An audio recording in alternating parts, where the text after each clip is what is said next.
মই ৰামেশ্বৰ তেলী ঈশ্বৰৰ নামত শপত লওঁ যে বিধিৰ দ্বাৰা স্থাপিত ভাৰতৰ সংবিধানৰ প্ৰতি মই প্ৰকৃত বিশ্বাস আৰু অনুগত্য পোষণ কৰিম। মই ভাৰতৰ সাৰ্বভৌমত্ব আৰু অখণ্ডতা অক্ষুণ্ণ ৰাখিম।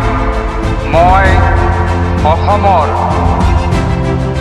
এগৰাকী মন্ত্ৰী হিচাপে মোৰ কৰ্তব্য বিশ্বস্ততাৰে আৰু শুদ্ধ অন্তঃকৰণেৰে সম্পাদন কৰিম আৰু মই ভয় বা পক্ষপাত অনুৰাগ বা বিখেদ নোহোৱাকৈ সংবিধানৰ আৰু আইন অনুসাৰে সকলো শ্ৰেণীৰ লোকৰ প্ৰতি ন্যায় আচৰণ কৰিম।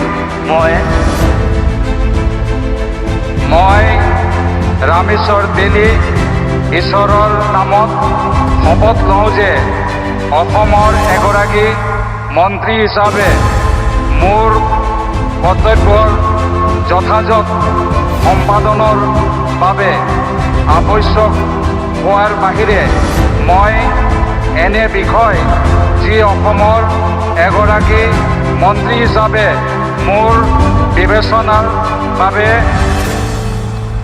অনা হ'ব বা মোৰ জ্ঞাত হ'ব তেনে বিষয় মই কোনো ব্যক্তি বা ব্যক্তিসমূহৰ ওপৰত প্ৰত্যক্ষ বা পৰোক্ষভাৱে অৱগত বা প্ৰকাশ নকৰিম।